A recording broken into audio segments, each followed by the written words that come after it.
తెలంగాణ వ్యాప్తంగా 46,000 మంది మున్సిపల్ కార్మికులు ఈరోజు 119 మంది ఎమ్మెల్యేల ఇండ్ల ముందు ధర్నాలు చేస్తూ ఉన్నారు. వారి ప్రధానమైనటువంటి డిమాండు కనీస వేతనం 26,000 రూపాయలు ఇవ్వాలి.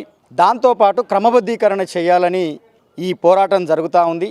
2.5 సంవత్సరాల కాలంలో కాంగ్రెస్ ప్రభుత్వము మున్సిపల్ కార్మికులకి వేతనాలు పెంచడం కానీ, క్రమబద్ధీకరించడం కానీ, వారి సమస్యలను పరిష్కరించేటువంటి దానిలో పూర్తిగా వైఫల్యం చెందింది. కాబట్టే ఈరోజు 2.5 సంవత్సరాల తర్వాత సిఐటి ఆధ్వర్యంలో ఈ కార్యక్రమాన్ని చేపట్టాం. మాట్లాడితే ముఖ్యమంత్రి రేవంత్ రెడ్డి గారు డబ్బులు లేవు, వేతనాలు లేవు అని చెప్తా ఉన్నారు.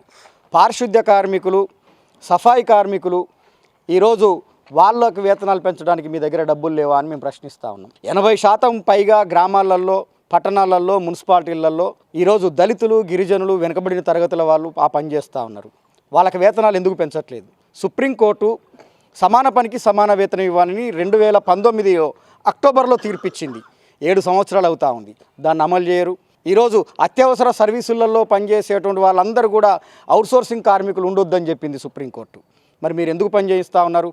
ఈరోజు సంక్షేమ పథకాలు, డబుల్ బెడ్రూమ్ కానీ, ఇంద్రమ్మ ఇండ్లు కానీ, ఇతర పింఛన్లకు సంబంధించింది వీళ్ళు అర్హులు కాదంటా ఉన్నారు. ఇప్పుడు ఇచ్చే 15,000తోటి వాళ్ళు ఏ విధంగా కుటుంబ పోషణ జరుగుతుంది? ఈరోజు వాళ్ళ ఆరోగ్య జీవితాలు రోజు రోజుకి నశించిపోతూ ఉన్నాయి, రోగాలు వస్తూ ఉన్నాయి. ప్రజల ఆరోగ్య జీవితాల కోసము, వాళ్ళ ఆరోగ్యం మెరుగు కోసము, వాళ్ళకు 100 సంవత్సరాల కోసం వీళ్ళు సర్వీస్ చేస్తే ఈరోజు దుమ్ము, ధూళి, చెత్త, చెదారము, డ్రైనేజీలు ఇవన్నీ తీల్చి రోగాల బారిన పడి వాళ్ళ ఆరోగ్యాలు పాడు చేసుకుంటా ఉన్నారు.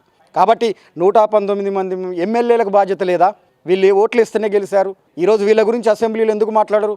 కేఆర్ నాగరాజు గారు మేము అడుగుతూ ఉన్నాం, నాయన రాజేందర్ రెడ్డి గారిని మేము అడుగుతూ ఉన్నాం, మీరు అసెంబ్లీలో వీళ్ళ గురించి ఎందుకు మాట్లాడట్లేదు? వీళ్ళు ప్రజలు కాదా? వీళ్ళు కార్మికులు కాదా? మీకు ఏ మాత్రం చిత్తశుద్ధి ఉంది అని మేము ప్రశ్నిస్తూ ఉన్నాం. మీకు చిత్తశుద్ధి ఉంటే రాబోయేటువంటి మన అసెంబ్లీ సమావేశాలలో మీరు వేతనాలు పెంచండి.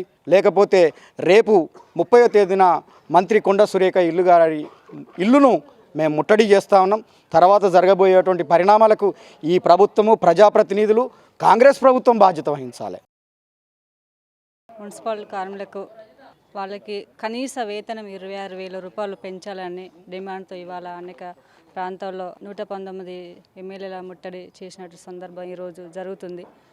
అయినా కూడా ఎన్ని ధర్నాలు చేసినా కూడా, ఎన్ని కార్యక్రమాలు చేసినా, ఎన్ని ఆందోళన పోరాటాలు చేసినా కూడా వాళ్ళను ఏ మాత్రం కూడా ఏ ప్రభుత్వాలు కూడా పట్టించుకునే పరిస్థితి లేదు. ఈరోజు వర్షాకాలంలో వస్తే విపరీతమైన దోమలు, ఇటువంటి చెత్త చెదారం క్లీనింగ్ చేసినటువంటి వాళ్ళు హాస్పిటల్ పాలైతే మాత్రం కూడా వాళ్ళకి ఆరోగ్య రీత్యా కూడా వాళ్ళకి ఈఎస్ఐ, పిఎఫ్ రక్షణ భద్రత కల్పించాలి.